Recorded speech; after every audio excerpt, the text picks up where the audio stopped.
দর্শক, আপনাদের সবাইকে স্বাগত জানাচ্ছি চ্যানেল 24 এর নিয়মিত আয়োজন সুরক্ষায় প্রতিদিন। আজকে আপনাদের সঙ্গে আছি আমি আশেকিন প্রিন্স।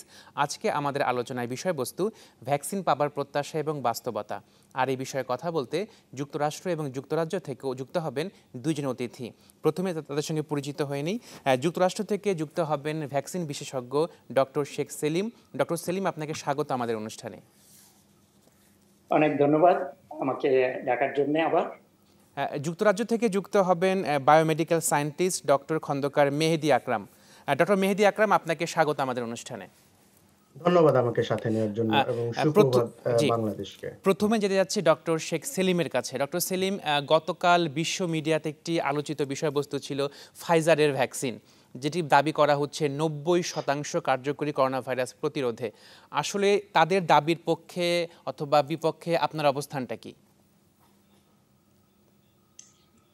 ধন্যবাদ প্রশ্ন করার জন্য। খুব রেলিভেন্ট কোয়েশ্চেন। সবাই এই ব্যাপারে গরম খবর আর কি, এটা ভ্যাকসিনের। আমার মতামত কি, আমি ব্যাপারটা একটু খুলে বলি যে কথাটা হলো প্রেস রিলিজ। আমাদের একটু বুঝতে হবে, আমরা হলাম বিজ্ঞানী, বিজ্ঞান নিয়ে কাজ চর্চা করি। তো সেক্ষেত্রে যে প্রেস রিলিজ আর বিজ্ঞান ভিত্তিক একটু বোঝার পার্থক্য থাকতে পারে আর কি। তো যে 90% যে কথাটা বলা হচ্ছে, ওনাদের ক্লিনিক্যাল ট্রায়াল ফাইজারের এবং বায়োএনটেক যৌথভাবে যে ভ্যাকসিনটা করছিল, সবাই জানে ওই ফোররানার কয়েকটার মধ্যে এটা অন্যতম। ওনারা এটা একটা ইন্টারিম ডেটা মাঝখানে, অর্থাৎ Phase 3 trial, যেটা vaccine efficacy. China gets its way. This facility in Beijing will be among the first to produce vaccines to ward off the coronavirus. এই ডেটাটা নেওয়া হয়েছে। তো সুতরাং এটা আসলে পুরো ট্রায়ালের শেষের ডেটা না। এখানে বলা হচ্ছে যে পার্সেন্টেজটা আপনারা দেখতে পাচ্ছেন, এটা কিছুটা ডিসেপটিভ হতে পারে। সেটা হলো ওখানে যা বলছে যে প্রায় 44,000, I think, if I remember correctly, এতজনের মধ্যে 94 জন পজিটিভ হয়েছে ওখানে। তো 94 জন পজিটিভ হওয়ার পরে যে এন্ড পয়েন্ট আমরা বলি, যেটাকে লক্ষ্য করে অবজার্ভ করা হয়েছিল, সেটা হলো যে ক্লিনিক্যাল সিমটম, মানে জ্বর বা এই জাতীয় কোনো সিমটম দেখা দেয় কিনা। এটাতে এমন ছিল না এই এন্ড পয়েন্টটা। সুতরাং ওনারা যেটা বলছেন যে এটা যারা মারাত্মকভাবে সিরিয়াস ওদেরকে প্রোটেকশন করেছে কিনা, এবং যাদের অ্যাসিম্পটোমেটিক, যাদের সিমটম হয়নি, এরা কিন্তু এতে ইনক্লুড না। এখানে বলা হয়েছে যে ওই যারা ক্লিনিক্যাল সিমটম, ওখানে রিডাকশন হয়েছে প্লাসিবো গ্রুপে, যেটা ফেক ভ্যাকসিন আর যেটা রিয়েল ভ্যাকসিন আর কি। তো এটাই হলো এই ইন্টারিম বক্তব্য আর কি। আরো যেতে হবে। এমনকি দেখেছেন হয়তো, আমি কোনো এটা একটা সুখের, এটা একটা খুবই ভালো সংবাদ, কিন্তু তার অর্থ এই না। আমি যেটা দর্শকদের জন্য বলতে চাচ্ছি, ভ্যাকসিন প্রোডাকশন, ভ্যাকসিন এফিকাসি, তারপরে approval, mass production, scale up, mass production and then distribution and all of this, এগুলো করতে আমাদের কিন্তু আরো সময় লাগবে। এই ওনারা যে ডেটাটা দিয়েছেন, ওনারা বলেছেন কমপ্লিট না হওয়া পর্যন্ত, ওনাদের সিইও আজকে বক্তব্য রেখেছেন যে এটা জাস্ট আমাদের interim press report. Doctor Selim, আপনাকে ধন্যবাদ। ডক্টর মেহেদী, আপনার কাছে জানতে চাচ্ছি যে যুক্তরাজ্যেও তো আলোচিত একটি ভ্যাকসিন ছিল, অ্যাস্ট্রাজেনেকার ভ্যাকসিন। তো সেই ভ্যাকসিনের সর্বশেষ আপডেটটা কি? ধন্যবাদ। হ্যাঁ, যুক্তরাজ্যে অক্সফোর্ড ইউনিভার্সিটি অ্যান্ড অ্যাস্ট্রাজেনিকা, তারা দুজনে মিলে যৌথভাবে যে চ্যাডক্স 1 নামে একটা ভ্যাকসিন ডেভেলপ করছিল একদম জানুয়ারি থেকেই, সেটা এখন ফেজ 3 ট্রায়ালে চলছে 5টি দেশে। তার ভিতরে যুক্তরাজ্য, যুক্তরাষ্ট্র, ব্রাজিল, ইন্ডিয়া, এসব জায়গায় এই ভ্যাকসিন ট্রায়ালটা চলছে। সবচেয়ে লেটেস্ট যেই খবরটা হচ্ছে সেটা হচ্ছে যে রিসেন্টলি গত সপ্তাহেই যুক্তরাজ্যের যে ট্রায়ালটা হচ্ছিল প্রায় 10 থেকে 12,000 ভলান্টিয়ারের উপরে, এর উপরে একটা রোলিং রিভিউ শুরু হয়েছে এবং এই রোলিং রিভিউটা এখন এমন একটা পর্যায়ে যে সপ্তাহ অথবা 2 সপ্তাহের ভেতরেই এই রোলিং রিভিউয়ের মধ্যবর্তী বা অন্তর্বর্তীকালীন একটা ফলাফল পাবে, যেভাবে যে ফাইজার যেভাবে তাদের ফলাফলটা প্রকাশ করেছে। তো সবাই খুব আশাবাদী যে অক্সফোর্ড ভ্যাকসিনটাও এরকম আশাব্যঞ্জক একটা ফলাফল দিবে এবং ওভারঅল গভর্নমেন্ট অলরেডি রেডি হয়ে গেছে ভ্যাকসিন দেওয়ার জন্য। এনএইচএস কে প্রিপেয়ার করা হচ্ছে যাতে এই ডিসেম্বরেই কিছু ভ্যাকসিন অ্যাটলিস্ট তাদের প্ল্যান হচ্ছে যে 40 লক্ষ ভ্যাকসিন ডোজ তারা এই প্রথম চালানে অ্যাস্ট্রাজেনেকার কাছ থেকে নেবে এই ক্রিসমাসের আগেই তাদের প্ল্যান। এবং জিপি এনএইচএস এদেরকে প্রিপেয়ার করা হচ্ছে যেন এই যে যারা খুব ভালনারেবল গ্রুপ এবং স্বাস্থ্যকর্মী তাদেরকে কিছু হলেও পরীক্ষামূলকভাবেও এই ভ্যাকসিনটা এমার্জেন্সি বেসিসে দেওয়া হয়। তবে আরেকটা সবচেয়ে গুরুত্বপূর্ণ যে ব্যাপারটা, আমরা কিন্তু জানি যে করোনা ভাইরাস ইনফেকশনে যে কোভিড হয়, এই সিভিয়ার কোভিড ডেভেলপ করে কিন্তু বৃদ্ধদের ভেতরে, এবং এই বৃদ্ধরা যত মৃত্যু আমরা দেখি এতে কিন্তু বৃদ্ধরাই বেশি মারা যায়। কিন্তু যত ট্রায়াল হয়েছে এই সবগুলো ট্রায়ালই কিন্তু ফেজ 2 ট্রায়ালে বৃদ্ধদের মানে 65 আপ এজ, যাদের 65 থেকে 70 বছর, এদেরকে কিন্তু ইনক্লুড করা হয় নাই। তবে সবচেয়ে যেটা অক্সফোর্ড করেছে সেটা হচ্ছে তারা তাদের ফেজ 2 ট্রায়ালটা করেছে এই বয়স গ্রুপের উপর, 65 প্লাস বয়সের উপরে, এবং সেখানে তাদের যে ফলাফল তারা প্রেস ব্রিফিং এ এই ফলাফলটা গত সপ্তাহে প্রকাশ করেছে এবং ফলাফল কিন্তু খুবই আশাব্যঞ্জক। এবং সেখানে তারা দেখিয়েছে যে বৃদ্ধ যারা 65 ইয়ার্স আপ, এই বৃদ্ধ বয়সের যে ভলান্টিয়ার যারা ভ্যাকসিন নিয়েছিল তারা তাদের শরীরে ইমিউনোজেনিক রেসপন্স বা ইমিউনোজেনিসিটিটা একদম যে পরিমাণে কাঙ্ক্ষিত হওয়ার কথা ছিল সে পরিমাণে হয়েছে। তার মানে যে পরিমাণে রোগ প্রতিরোধক ক্ষমতা তৈরি করার কথা বা ইমিউনোজেনিক রিয়াকশন করার কথা যেটা তারা দেখেছে ইয়াংদের ভিতরে, ঠিক সেরকম রিয়াকশন কিন্তু তারা এই বৃদ্ধদের ভিতরেও দেখেছে। এবং পার্শ্ব প্রতিক্রিয়ার ক্ষেত্রে দেখা যায় যে বৃদ্ধদের যারা ভ্যাকসিন গ্রহীতা ছিল তাদের কিন্তু পার্শ্ব প্রতিক্রিয়া এই ইয়াংদের চেয়ে কম হয়েছে। অক্সফোর্ড এবং অ্যাস্ট্রাজেনিকা যৌথভাবে বলেছে তারা খুব আশাবাদী, এবং যেহেতু ভ্যাকসিনটা বৃদ্ধদেরকে ফার্স্টে দেওয়া হবে সেহেতু তারা খুবই আশাবাদী যে তাদের ভ্যাকসিনটা সম্ভবত ইয়াংদের উপর যেভাবে কাজ করেছে ফেজ 3 তে হয়তো আপনার বৃদ্ধদের উপরও কাজ করবে। কিন্তু একটা জিনিস কিন্তু খুব ক্লিয়ার থাকা উচিত যে ফেজ 3 ট্রায়াল কিন্তু আমরা এখনো পাইনি, আমাদেরকে হয়তো আরো 2 সপ্তাহ ওয়েট করতে হবে অক্সফোর্ড ভ্যাকসিনের ফেজ 3 ট্রায়ালের জন্য। সেটাই হচ্ছে এখন পর্যন্ত আপডেট। ডক্টর আকরাম, আপনাকে ধন্যবাদ। ডক্টর সেলিম, আপনার কাছে আবার যেতে চাচ্ছে, আপনি বলছিলেন যে ফাইজারের যে আপডেট সেটি একটি প্রেস স্টেটমেন্টের মধ্যে সীমাবদ্ধ আছে এবং আপনি বলছিলেন যে কিছু লিমিটেশন আছে, কিন্তু পক্ষান্তরে ফাইজারের পক্ষ থেকে বলা হচ্ছে তারা নভেম্বরের লাস্টের দিকে হিউজ আকারের প্রোডাকশনে যাবে, মার্কেটে এই ভ্যাকসিনটি নিয়ে আসবে। তো এই বক্তব্যটা আসলে কতটা বিশ্বাসযোগ্য আপনার কি মনে হয়? শুরু করতে গেলে ফাইজার অফকোর্স অত্যন্ত এলিট ভ্যাকসিন ম্যানুফ্যাকচার, মানে ফার্মাসিউটিক্যাল জগতে অফকোর্স আমাদের সেটা স্বীকার করতেই হবে। তো সুতরাং আমার মনে হয় না তারা এমন কিছু বলবে যেটাতে কোনো ভিত্তি নেই। তো তাদের কথার ভিত্তি আছে। আমি যেভাবে বলছিলাম যে 90%, এটার কথাটার অর্থ কি, যে দিলে 90% জন ভালো হয়ে যাবে, ওটা কিন্তু না। এই ব্যাপারটা বুঝতে হবে।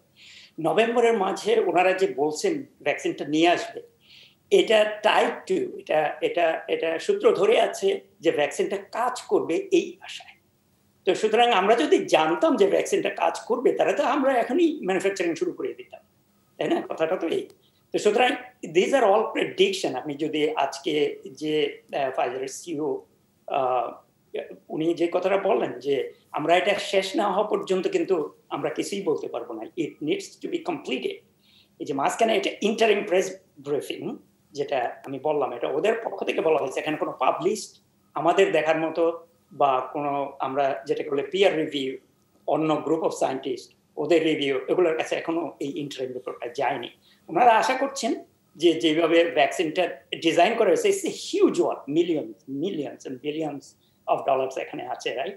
আপনারা জানেন যে ফাইজার একা না, এটা জার্মানির ফান্ডিং এ $445 মিলিয়ন জার্মানির বায়োএনটেক শুরু করেছিল, তারপর ফাইজার এবং এরা দুইজন মিলে, তারপর ইউনাইটেড স্টেটস তাদের অপারেশন ওয়ার্প স্পিডের ওরা ফান্ডিং এখানে ছিল না, কিন্তু এরা ইন অ্যাডভান্স যে ভ্যাকসিনটার, যেহেতু ফাইজার এবং জার্মানির নাম করা কোম্পানি, তারা এটা প্রসপেক্ট দেখেছে, সুতরাং যুক্তরাষ্ট্র অন্যান্য যে আরো হাফ ডজন কোম্পানির কাছে ওরা অগ্রিম বুকিং দিয়েছে, এখানে যেমন 100 মিলিয়ন আই থিঙ্ক, এবং প্রত্যেকটা ভ্যাকসিনের অ্যাডভান্স এক একটা ডোজের পে করা হয়েছে এই যুক্তরাষ্ট্র ইউএসএ পক্ষ থেকে, গভর্নমেন্টের পক্ষ থেকে।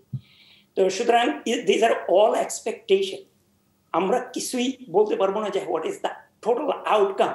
আপনি যেখানেই দেখেন, প্রেস ব্রিফিং দেখেন, এবং যেসব আমরা সবসময় একটা খবর হলে ওটাকে অবশ্যই গুরুত্ব দিই, ভ্যাকসিন আসবে যদি এইভাবে চলতে থাকে। এটা কিছুটা বন্যার মাঝখানে বাঁধ বাঁধার মতো, এখনো আমাদের প্যান্ডেমিক চলছে, বৃষ্টি হচ্ছে, বন্যা হচ্ছে, ওখানে আমরা বাদ দিতে চাচ্ছি। তো সুতরাং আপনি ধরে নেন ওরকমই একটা প্যান্ডেমিক, এই অর্গানিজমটা এখন আমাদের পুরোভাবে আমাদেরকে গ্রাস করে ফেলেছে।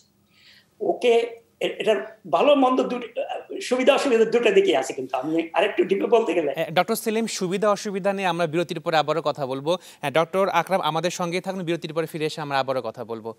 দর্শক, সময়টি বিরতির পরে ফিরে এসে আমরা আবারও কথা বলবো সুরক্ষায় প্রতিদিন অনুষ্ঠানে।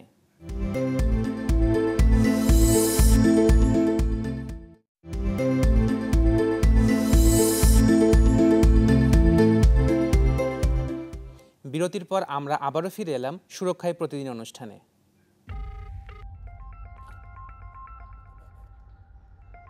ম্যাডাম, বিকাশ থেকে নাহিদ বলছি। অ্যাকাউন্ট আপডেটের জন্য আপনার ফোনের এসএমএস এ যে 6 সংখ্যার নাম্বারটি গিয়েছে সেটি বলুন। কি? প্রথমে বিকাশ সেজে বিশ্বাস জিতে নিলাম, জলদি, না হলে বিকাশ অ্যাকাউন্ট বন্ধ হয়ে যাবে। টেনশনে ফেললাম, এখন সব গোপন তথ্য দিয়ে দেবে। এসব ফ্রডগিরি আমার সাথে চলবে না, যত সব। ধুর, ধরা খাইলাম। বিকাশ অ্যাকাউন্টের পিন ও এসএমএস এ আসা 6 সংখ্যার নাম্বার আপনার গোপন তথ্য, কাউকে দেবেন না। কেউ চাইলেই বুঝবেন প্রতারক, এমন কল পেলেই কেটে দিন। দর্শক, আমরা আবারও ফিরে যেতে চাই আমাদের আলোচনা, এবং আজকে আমাদের আলোচনায় বিষয়বস্তু ভ্যাকসিন পাবার প্রত্যাশা বাস্তবতা। এ পর্যায়ে আমি আবার যেতে চাচ্ছি যুক্তরাজ্যে ডক্টর আকরামের কাছে। ডক্টর আকরাম, বিশ্বের বিভিন্ন দেশে তো ভ্যাকসিন ডেভেলপমেন্টের কাজ চলছে। আসলে অ্যাস্ট্রাজেনিকা অক্সফোর্ডের ভ্যাকসিনটার পার্থক্যটা কোন জায়গায় অন্যান্য ভ্যাকসিনের ক্ষেত্রে? আসলে মোটামুটি 4 ধরনের ভ্যাকসিন ডেভেলপমেন্ট ভিতরে আছে। তার ভিতর সবচেয়ে আধুনিক যে ভ্যাকসিন, যেটাকে সবাই বলছে যে এর আগে এই ধরনের ভ্যাকসিন দেখা যায়নি, সেটা হচ্ছে mRNA বেসড ভ্যাকসিন। যে ভ্যাকসিনটা অ্যাকচুয়ালি যে ফাইজার, mRNA, ফাইজার, বায়োনটেক এরা বানাচ্ছে। মডার্না তারাও কিন্তু এই mRNA ভ্যাকসিনটা বানাচ্ছে, এবং এই ভ্যাকসিনটা একেবারেই নতুন। এর আগে কখনো এটা রেজিস্ট্রেশন পায়নি, মানুষের উপরে প্রয়োগও করা হয়নি। এটা হচ্ছে এক ধরনের ভ্যাকসিন, যেখানে আপনার যে ভাইরাসের জিনটাকে একটা প্রসেসিং এর মাধ্যমে মানব দেহে ইনজেক্ট করা হয়, এবং আমাদের শরীরে যখন এই mRNA বা জিনটা প্রবেশ করানো হয়, তখন ওই যে করোনা ভাইরাসের মতো প্রোটিন প্রোডাক্ট প্রডিউস করে আমাদের শরীর নিজেই, তখন ওই প্রোটিনের এগেনস্টে আপনার ইমিউনিটি ডেভেলপ করে। অন্যদিকে যদি অক্সফোর্ড ভ্যাকসিনের কথা বলি, এটা আরেকটা ডিফারেন্ট প্ল্যাটফর্মের ভ্যাকসিন। এই ভ্যাকসিনটা আপনাকে যেটাকে বলা হচ্ছে adeno virus vector based vaccine. এক্ষেত্রে আমাদের নর্মালি যে সর্দি কাশি হয়, ঠান্ডা লাগে, এই যে ভাইরাস দিয়ে এই ঠান্ডাটা লাগে, সেই ভাইরাসটার ভেতরে করোনা ভাইরাসের জিন প্রবেশ করিয়ে সেই ভেক্টরটা মানে অ্যাডিনো ভাইরাসটাকে তারা ভ্যাকসিন হিসেবে ইউজ করে। আরেকটা ভ্যাকসিন আছে, সেটা হচ্ছে আপনার খুবই কমন ধরনের কনভেনশনাল মেথডে বানানো হয়, যে টোটাল যে করোনা ভাইরাস এটাকে কিল করে ফেলা হয় কেমিক্যাল ট্রিটমেন্টের মাধ্যমে। তখন ওই মৃত বা কিল বা ইনঅ্যাক্টিভেটেড ভাইরাসটা শরীরে আমাদের ইনজেক্ট করার পর আমাদের শরীর ইমিউনিটি ডেভেলপ করে। এটা একটা পদ্ধতি। এটা কিন্তু ওই যে সিনোভ্যাক, চায়নার যে সিনোভ্যাক অথবা সিনোফার্ম, তারা কিন্তু এখন ফেজ 3 ট্রায়ালে আছে, তারা করছে। আর একটা যেটা, সেটা হচ্ছে প্রোটিন বেসড ভ্যাকসিন। সেক্ষেত্রে নোভাভ্যাক্স যে ভ্যাকসিনটা করছে, সেক্ষেত্রে তারা স্পাইক প্রোটিনটা কৃত্রিমভাবে ল্যাবরেটরিতে তৈরি করে সেই প্রোটিনটা শরীরে ইনজেক্ট করছে। তাহলে দেখেন, জিন দেওয়া হচ্ছে, ভাইরাস দেওয়া হচ্ছে, মৃত ভাইরাস দেওয়া হচ্ছে, আবার প্রোটিন দেওয়া হচ্ছে। এই 4 ধরনের ভ্যাকসিনই কিন্তু এই কোভিডের জন্য তৈরি করা হচ্ছে। এক এক কোম্পানি এক একজন একটা করছে। সবগুলোরই কিন্তু অ্যাডভান্টেজ ডিসঅ্যাডভান্টেজ রয়েছে। যেমন আমি আপনাকে খুব ছোট করে দুটির তুলনার কথা বলি, কারণ এটা খুব লজিস্টিক একটা ব্যাপার আছে। অক্সফোর্ড যে ভ্যাকসিনটা বানাচ্ছে, এই ভ্যাকসিনটা অ্যাডিনোভাইরাস ভেক্টর বেসড ভ্যাকসিন। এই ভ্যাকসিনটা কিন্তু আপনার নর্মাল যে টেম্পারেচার, কোল্ড টেম্পারেচার, তার মানে 4 ডিগ্রি থেকে 8 ডিগ্রি সেলসিয়াস, যা নর্মাল যে আমাদের রেফ্রিজারেটর টেম্পারেচার, এখানে কিন্তু এই ভ্যাকসিনটা ভালো থাকে। কিন্তু অন্যদিকে ফাইজার যে ভ্যাকসিনটা করছে, এটা কিন্তু একটা জিন এমআরএনএ। এই ভ্যাকসিনটা কিন্তু আবার -80 ডিগ্রি অতি শীতল একটা অবস্থায় রাখতে হয়, -80 ডিগ্রি। সেক্ষেত্রে কিন্তু ট্রান্সপোর্টেশন, ভ্যাকসিন সরবরাহ এবং এটার একটা লজিস্টিক একটা প্রবলেম আছে। আবার এই যে লাইভ ভাইরাস, এই অক্সফোর্ডের যে ভ্যাকসিনটা কিন্তু লাইভ ভাইরাস ভ্যাকসিন। এটা কিন্তু আবার যাদের ইমিউনো কম্প্রোমাইজ যেসব পেশেন্ট গুলো আছে, তাদের ক্ষেত্রে দেওয়ার ক্ষেত্রে অনেক চিন্তা ভাবনা করতে হবে। সো এটা একটা ভালো দিক যে আমাদের কাছে এখন বিভিন্ন টাইপের ভ্যাকসিন আছে। আমরা রোগীর অবস্থা এবং যারা ভ্যাকসিন গ্রহীতা তাদের অবস্থার উপর ভিত্তি করে কিন্তু আমরা এক একজনকে ভ্যাকসিন দিতে পারবো। এটা একটা ভালো দিক অ্যাকচুয়ালি। ডক্টর আকরাম, আপনাকে ধন্যবাদ। ডক্টর সেলিম, ডক্টর আকরাম বলছিলেন যে ফাইজারের ভ্যাকসিনটি -70 ডিগ্রিতে প্রিজার্ভ করতে হবে। তো এটি কত বড় চ্যালেঞ্জ হবে পরিবহনের ক্ষেত্রে অথবা ভ্যাকসিন দেবার ক্ষেত্রে? ধন্যবাদ। সাংঘাতিক রকমের চ্যালেঞ্জ কথাটা আসছিল। থ্যাংক ইউ আকরাম ভাই উল্লেখ করার জন্য। আমি একটু এগিয়ে যাই, উনি যে কথাটা বললেন রিএনফোর্স করার জন্য এই কথাটা, এটা সম্পূর্ণরূপে একটা নতুন টেকনোলজি। ওনারা বেসিক্যালি আমার যদি খেয়াল আছে, ওনারা ক্যান্সার ভ্যাকসিনের উপরে এই টেকনোলজি, এটা মেসেঞ্জার আরএনএ, যে এটা আমাদের ব্লু প্রিন্ট, কোনো সেলের ভিতরে যে ফ্যাক্টরি আছে ওই ব্লু প্রিন্টটা দিয়ে দেওয়া হয়। তো সুতরাং এটাকে চপ আপ করে ওই করোনা ভাইরাসের ভিতর থেকে নিয়ে ওটাকে একটা লিপিড লেয়ারে, ন্যানো লেয়ারের ভিতরে দিয়ে সেলের ভিতরে একটা মেকানিজমে অ্যাবজর্ব হয়ে যায় এবং সেলে গেলে আমাদের যে বিল্ডিং ব্লক আছে লাইফের ইটের মতো, ওখানে প্রোটিন তৈরি হয়, যেমনটি ভাইরাস ঢুকলে ওখানে প্রোটিন তৈরি হয়। সুতরাং এটা এই যে কনভেনশনাল ভ্যাকসিন আমরা যাকে বলি, যেটা ওই জীবাণুটাকে মেরে অথবা আধামরা করে অথবা অন্যভাবে প্রোটিনটাকে চপ আপ করে ইনজেকশন দেওয়া হয়, এটা একটু ব্যতিক্রম।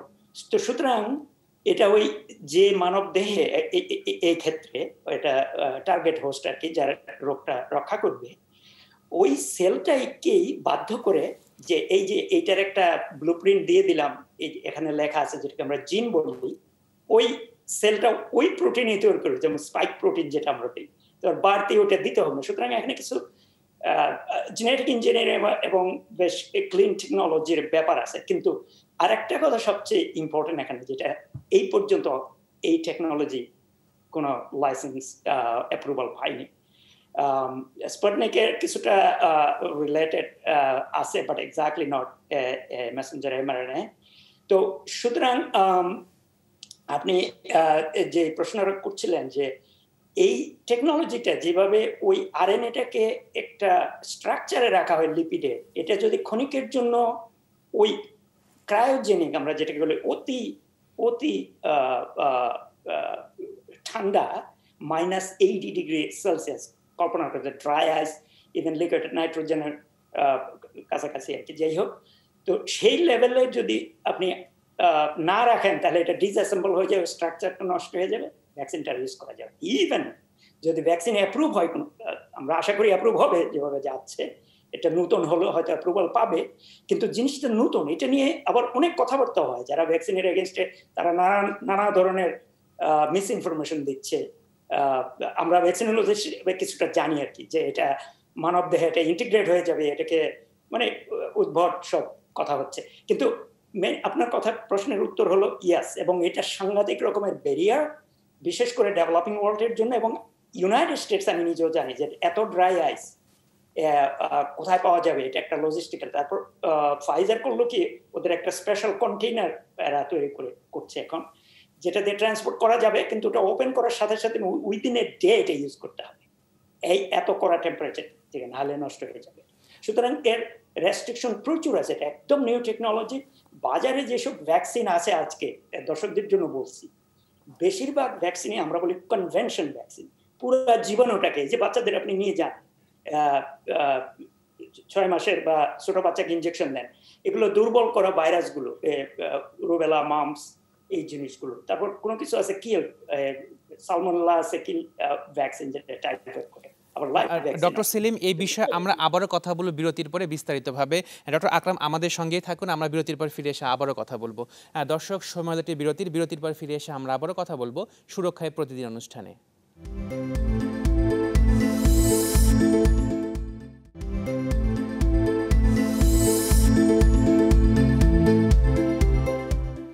দর্শক, বিরতির পর আমরা আবারও ফিরে এলাম সুরক্ষায় প্রতিদিন অনুষ্ঠানে। আজকে আমরা কথা বলছি ভ্যাকসিন পাবার প্রত্যাশা বাস্তবতা নিয়ে। এ পর্যায়ে আমি আবার যেতে যাচ্ছি যুক্তরাজ্যে ডক্টর আকরামের কাছে। ডক্টর আকরাম, আমরা তো দেখেছি যে প্রিভিয়াসে ভ্যাকসিন আবিষ্কার করার ক্ষেত্রে 10 থেকে 12 বছর সময় লেগেছে, কিন্তু করোনার ভ্যাকসিন 7 থেকে 8 মাসে ডেভেলপ করা কিভাবে সম্ভব হচ্ছে?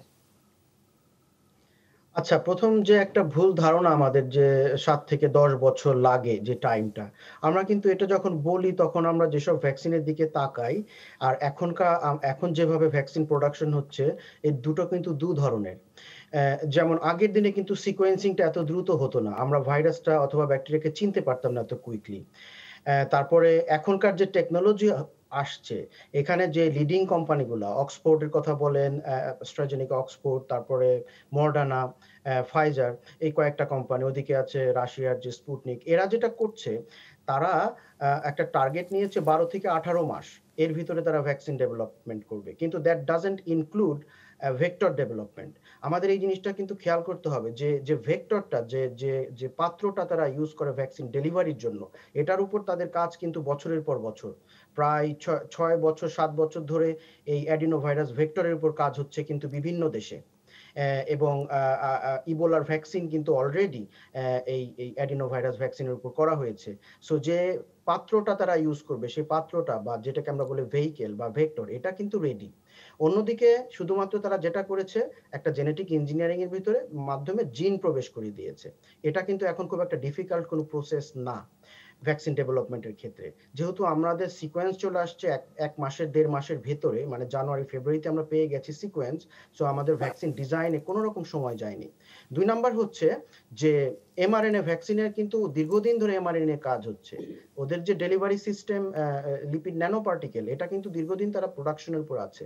সো এখন যারা করছে, তারা প্রচুর পরিমাণে ফান্ডিং পাচ্ছে, তারা সব কাজ বন্ধ রেখে শুধুমাত্র এই ভ্যাকসিনের উপর রিসার্চ করছে এবং স্পিড আপ করছে সব টেকনিকগুলা, সব প্রসেসগুলা, সব স্টেপগুলা স্পিড আপ করছে। এবং এই একমাত্র কারণে, এবং তাদের বেশ কিছু জিনিস তারা শিথিল করেছে, যেমন এফিকেসিটা কিন্তু শিথিল করে 50% নামিয়ে ফেলেছে, সেফটিটার থেকে তারা বেশি প্রায়োরিটি দিচ্ছে। সবকিছু মিলিয়ে যেহেতু রেডি ছিল তাদের অনেক কিছুই অলরেডি, তারা শুধু জিনটা প্রবেশ করাচ্ছে, অনেক কিছুই তারা জেনে ফেলেছে। ইনফ্রাস্ট্রাকচার পাইপলাইন আগের চেয়ে 10 বছর 20 বছর আগের চেয়ে এখন অনেক অ্যাডভান্স। এমআরএনএ ভ্যাকসিন প্রোডাকশন করতে অনলি 42 ডেজ লাগে। সো এই সব কিছু আপনি যদি একটু কনসিডারেশনে নেন, দেখবেন যে ইট ইজ অ্যাকচুয়ালি ডুয়েবল। কিন্তু রিয়েল লাইফ এটা কাজ করবে কিনা সেটা হচ্ছে কোশ্চেন, এবং সেটা ফেজ 3 ট্রায়াল কমপ্লিট না হওয়ার পর্যন্ত বলা যাবে না। আর 1 বছর 2 বছর এই ভ্যাকসিন দেওয়ার পরে যদি আমরা অবজারভেশনে যদি কোনো মানে ব্যাড অ্যাডভার্স ইফেক্ট দেখি, তাহলে কিন্তু ভ্যাকসিনগুলো উইথড্র হয়ে যাবে। ডক্টর আকরাম, আপনাকে অসংখ্য ধন্যবাদ। ডক্টর আকরাম, আপনাকে অসংখ্য ধন্যবাদ। ডক্টর সেলিম, আপনার কাছে যেতে চাচ্ছি, আপনি তো একজন ভ্যাকসিন স্পেশালিস্ট। আপনি বললেন যে এই ভ্যাকসিনগুলোর বিভিন্ন লিমিটেশন আছে, চ্যালেঞ্জ আছে। তো সার্বিকভাবে বিশ্ববাসী করোনার ভ্যাকসিন কবে নাগাদ পেতে পারে বলে আপনি ধারণা করছেন? অনেক ধন্যবাদ। আবারও আমি কবে ধারণা করছি সেটা ইজিলি বলা যাবে, কোনো অসুবিধা নেই। কিন্তু প্রেস রিলিজ আপনি শুনে যাবেন, এরপরও আগেও ছিল, এখনো আছে, ভবিষ্যতেও থাকবে। তো বেস হবে যতই প্রেস রিলিজ বা যতই আমরা প্রকাশ করি না কেন, ডক্টর আকরাম যে কথাটা বললেন যে ultimate end of the day আমাদের কি দেখতে হবে, যত ক্লিন টেকনোলজি হোক, যত কিছুই হোক, দেখতে হবে যে এটা ওই ডিজিজ, ওই রোগটার এগেনস্টে প্রোটেকশন কাজ করছে কিনা। তো এটা না হওয়া পর্যন্ত, এবং এটা কেউ জানে না, এটা যদি জানতো কিন্তু সবাই বলে দিত। আর এটা প্যান্ডেমিক সারা বিশ্বকে গ্রাস করেছে, এটা অনেকটা পলিটিসাইজড হয়েছে বিভিন্ন জায়গায়, এমন কোনো অংশে হয়তো পৃথিবীর বাকি নেই যে সবাই চাচ্ছে ভ্যাকসিনটা আসতে। ডক্টর আকরাম যেটা বললেন, আরেকটা তাড়াতাড়ি হওয়ার কারণ, আরেকটা পয়েন্ট, যে মানুষ এটাকে অ্যাকসেপ্ট করেছে, যা মরে যাচ্ছে। এখন আমাদের আমাদের এটা সাংঘাতিক রকম একটা রোগ। তো সুতরাং আমার ধারণা যারা প্রেডিকশন দিচ্ছেন আপনার প্রশ্নের উত্তর যে 2021 মোস্ট লাইকলি, কারণ এটা একটা কম্পিটিশন, কথাটা মনে রাখেন। আমি কিন্তু এনবায়োটেকের যে BNT162b2 এই ভ্যাকসিনের নাম, এটার কথাই শুধু বলছি না, আমি অন্যান্য অ্যাস্ট্রাজেনেকা থেকে শুরু করে সিনজেনো বা সাইনোফার্ম চায়নার বা অন্যান্য যারা এগিয়ে আছে, এদের কিন্তু ডিফারেন্ট টাইপের ভ্যাকসিন এখনো আছে। তো যেটা কাজ করবে আমার মনে হচ্ছে, ইন মাই ওপিনিয়ন, আগেরটা হবে এলিট, নাম করবে ফেমাস, যদি কাজ করে বেটার, যদি কাজ না করে তাহলে হয়তো একটা সেকেন্ড আসবে। তো 2021 কবে আসবে, যেই গতিতে আগাচ্ছে, যদি সবকিছু কাজ করে, সেটা ম্যানুফ্যাকচারিং এ হয়তো 2021-এ বা 20 শেষের দিকে যদি কাজ করে হতে পারে। আমার ধারণা ইন দ্য মিডল যদি সবকিছু কাজ করে মধ্য 2020 আগে আমরা কি করে আশা করবো, এটা আমার প্রশ্ন আর কি। তো কারণ এর এই ফেজ 3 ট্রায়ালের পরে কিন্তু আমাদের অনেক কিছু আছে, সবাইকে এই কথাটা বুঝতে হবে।